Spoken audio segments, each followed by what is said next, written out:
Hey, down in front!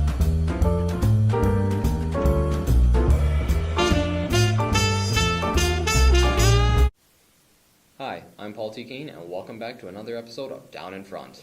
I'm Robert Ganu, and this week we review Columbia Pictures movie, Hitch. The original title was going to be called The Last First Kiss, but then they changed it, and then it went downhill. This movie was a bad choice for this incredible cast.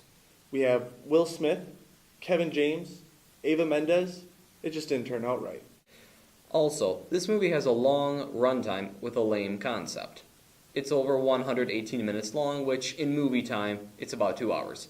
So get ready to waste 2 hours of your lifetime with this really, really bad piece of bad cinema. Our information comes from imdb.com, and our trailer comes from youtube.com. 2 hours of life wasted. The love guru, so to speak, he gets choked up when it's his turn to find true love. And Kevin James, the lame duck in the big city, has just met the girl of his dreams. But he doesn't want to blow it, so he calls in the highly recommended love doctor to seal the deal. So our relationship expert can help everyone, except himself. With the circumstances all working against him, where he accidentally kicks his date on the first date, and where he gets all choked up from an allergic reaction when he meets her parents. For this overused love story premise, this has got to be the worst date movie ever. It's filled with cheesy jokes and subpar acting, which were obviously used throughout this whole entire film. Even on a date night, just avoid this film. You'll both find it very unentertaining. Oh! Well, don't get us wrong, Will Smith and Kevin James are both really, really good actors. And Columbia Pictures has a plethora of incredible movies. It's just every once in a while a bad movie gets made. So, Paul, Mr. Kane, what do we give this movie? Well, there is no nice way of putting it. So this movie, unfortunately, will have to be given a grade of F triple minus. Oh! Ouch. I do agree with you, Paul, but this movie was just not an enjoyable experience. Well, sadly, that was this week's podcast. But be sure to tune in next week. That's when we'll be reviewing Apocalypse Now. What a way to pick up momentum with Marlon Brando. As always, thank you for watching another episode of TC Weekly's Down in Front. I'm Paul T. Kane. And I'm Robert Gani. Thanks for watching.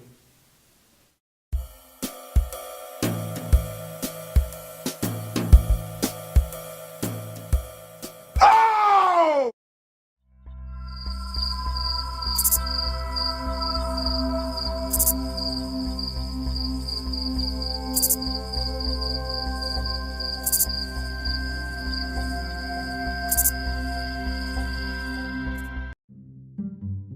Welcome to this week's episode of Adventures from Around the World. Today we're going to look in the wetlands for this really mysterious creature. It's very elusive. We have no idea what this creature actually is. We don't know if it's a mammal, or we don't know. So let's get started. Okay, here we go. We're headed into the deepest part of Louisiana's wetlands.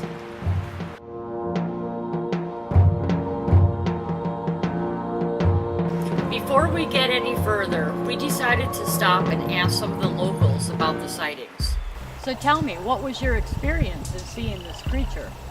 Well, you know, we see a lot of critters here in this part of town, this neck of the woods here, but I've never seen anything quite like that. How would you describe this creature? Well, it was kind of furry, but it just didn't look like anything I'd ever seen. Well, I kind of caught a glimpse of it, but I tell you, I seen a lot of strange stuff here, but this prairie thing just was unique. So how long have you lived in this area? Oh, shucks, I've been here, I'd say a good 40 some odd years. And you've never seen anything like this before? Never.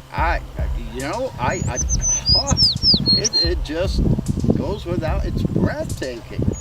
Do you think it was anything like Bigfoot? Oh, no, not Bigfoot. Bigfoot, he's more northern. And here we have Miss Hazel Wood, born and raised in Louisiana. Southern Louisiana, that is. She's a native bird watcher in the area. Hey, Hazel, Yes, what do you see out there for birds today?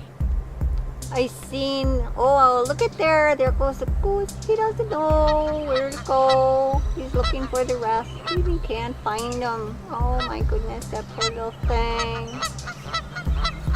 What is it you want, little missy? Hey, Hazel, did you ever see that swamp monster? Are you serious?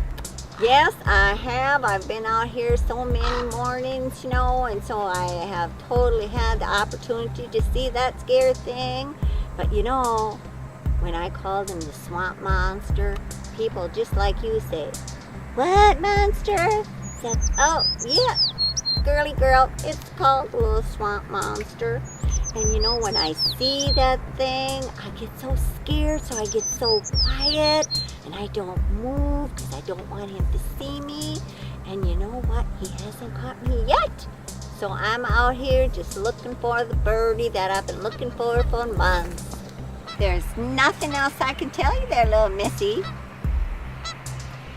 And I need to continue looking for my bird. So have a nice day. So there you have it, folks. Hazel Wood from Louisiana, lifetime resident and bird watcher, sighted that creature. So let's get back to the search looking for this swamp man.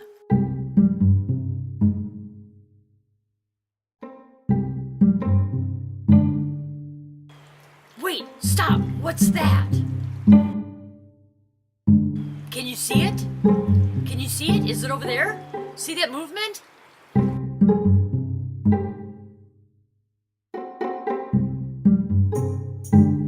We had spent hours walking around the wetlands looking for this creature.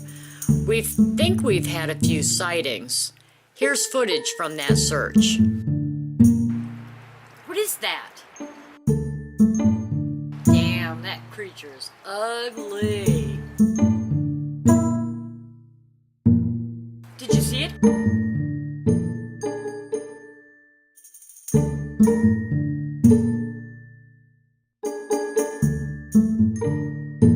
Okay, so we didn't get a really good look at the swamp man, but it was pretty interesting. However, we did see some other things on our journey.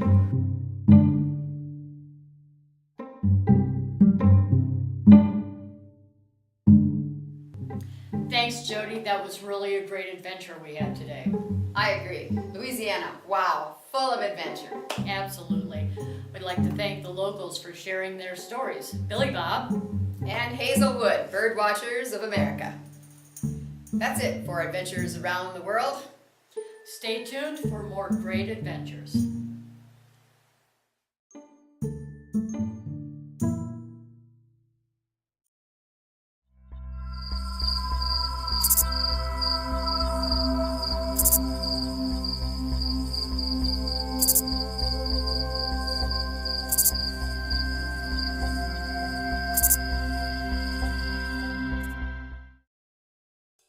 So this Johnny has gotten on my last nerve.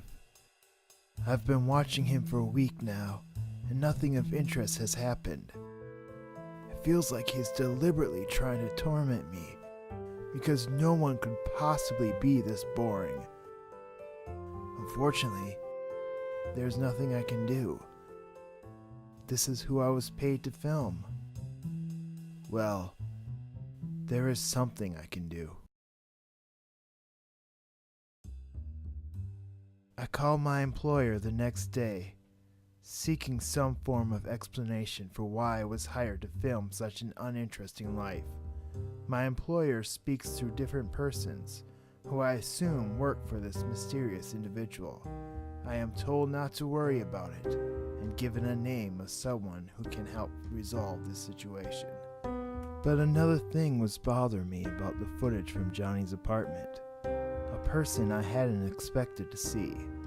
It was the woman, this neighbor that appeared at Johnny's door. She is an enigma, an unknown. She seems nice enough, a friendly personality, but I can't help but wonder what she'll bring to the show.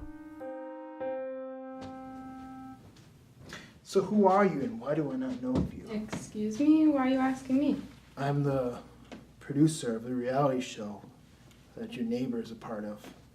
He signed a contract that essentially gave me every aspect of his life. And yet, I don't know of you. I see, so you're the one responsible for all these cameras in my apartment. I can thank you for invading my privacy. Who are you? And what is your relationship with Johnny? What do I need to know? I'm just a neighbor. I don't know what else to say. This woman seems innocent enough, but I've learned in my business not to trust anyone. No one is as they seem, and yet Johnny has shown no signs of what makes a star, and I have the experience to know when something has to be done.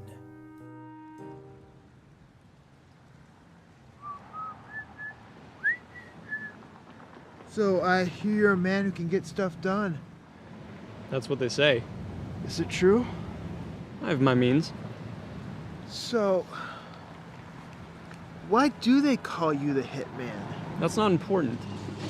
All you need to know is I'm the one they call when you have a problem that needs to be resolved. I take things that are boring and I make them interesting.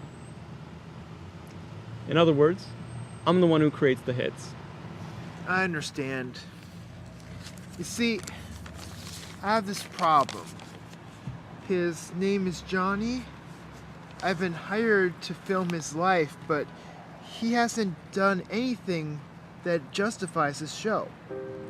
And you need me to make it worth watching. I was told you're the one to talk to. It's no problem. I know what to do. What do you plan on doing? Trust me, I have my ways. I watched him leave with a sense of relief, masking the concern arising from the question still unanswered. Who is the hitman, and how does he plan to make things interesting? Still, I have no choice but to trust him. He's my last hope. I need to have one last meeting with Johnny. He deserves to know that his life is about to change.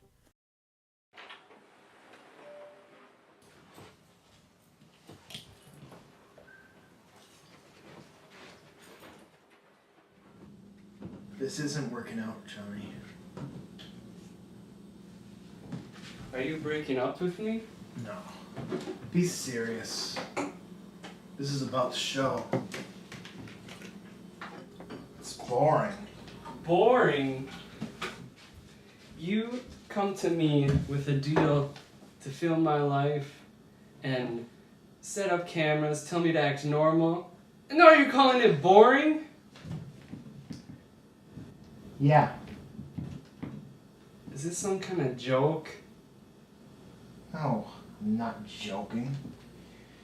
You signed a contract agreeing to give me your life, and as such, I have complete control. So, I have no choice but to do something. Do something? Oh, you know what? You'll find out soon enough. I don't know how it's going to happen, but I know one thing. This show won't be boring anymore. Soon enough, there will be a knock on Johnny's door that changes everything.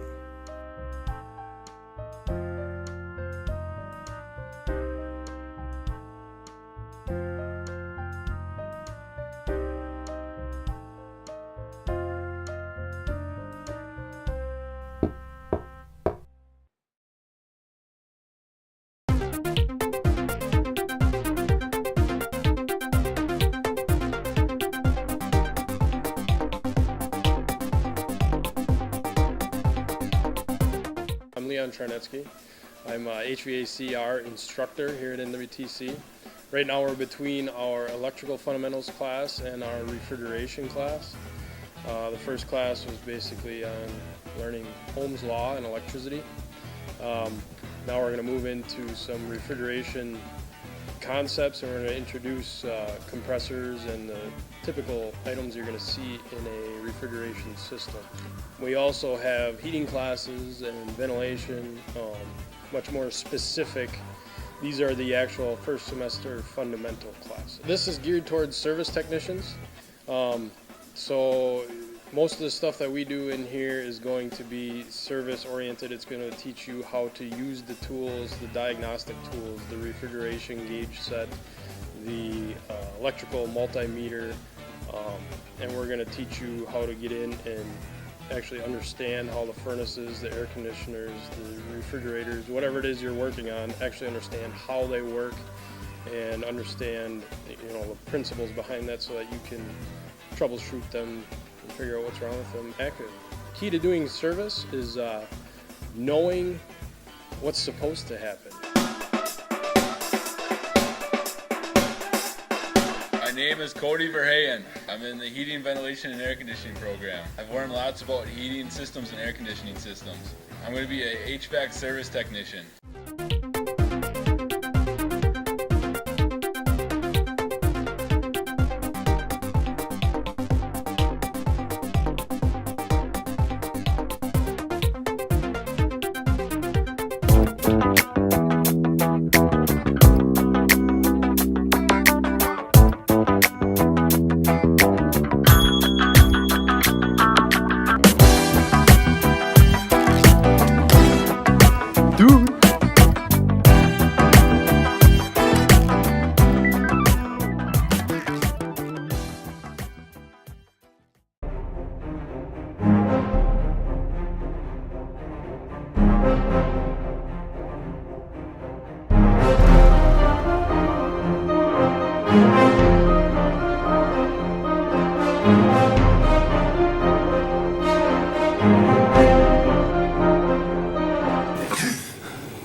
Were you in there all weekend?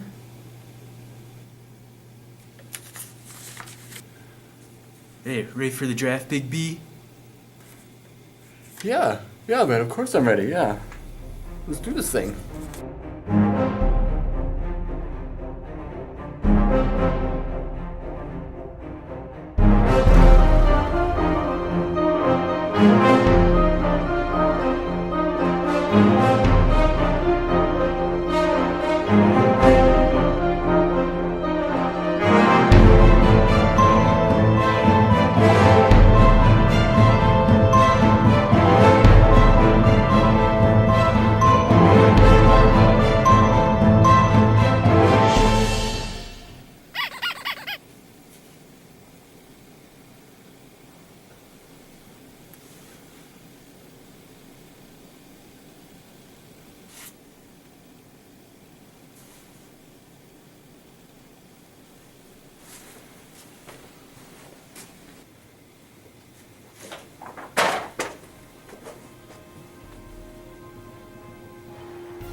Hello.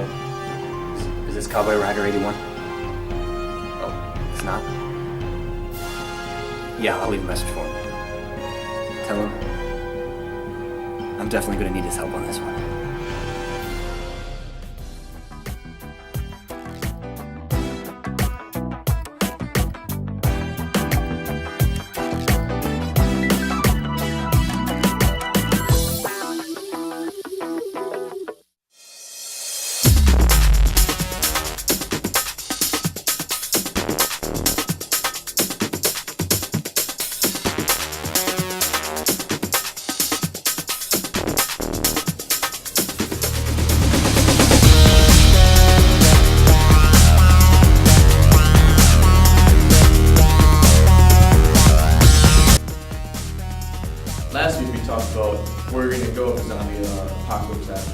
This week we're going to talk about transportation. One, you need to have a car ready to go, preferably an SUV for size. But if you have limited people, I would go with a car with better gas mileage so you can save gas as much as possible. Because gas is going to be one of the first things to go when the zombies attack. If you have an SUV, the best thing about an SUV is it's big and you can run stuff over. So you can just use it as an ultimate zombie killer and just go on a rampage, just go drive over zombies. And it'll be good for the terrain area. If it's really muddy, you can use 4-wheel drive and get out of it. It's expensive and very inconvenient to buy, but make sure you have lots and lots of gas. At least 5-6 big jugs full, because if your place gets raided with zombies and people and a bunch of looters are coming, you're going to want to gas up and go to a different place so you can be well away from everyone else. And whenever you do not get a bike. A bike will not do you anything. You're going to be pedaling away, and before you know it, you're just going to get gunned down. And then you're going to be a zombie, and I don't know, I can't be friends with you if you're a zombie. You don't want that. Oh, if you're on the coast, like the west or the east coast, I recommend getting on a boat or a cruise ship. The cruise ship has lots of resources, lots of people, so you can all hang out and have a good time. And that's this week's episode about transportation. Tune in next week if we tell you if it's worth living or not. Have a nice week.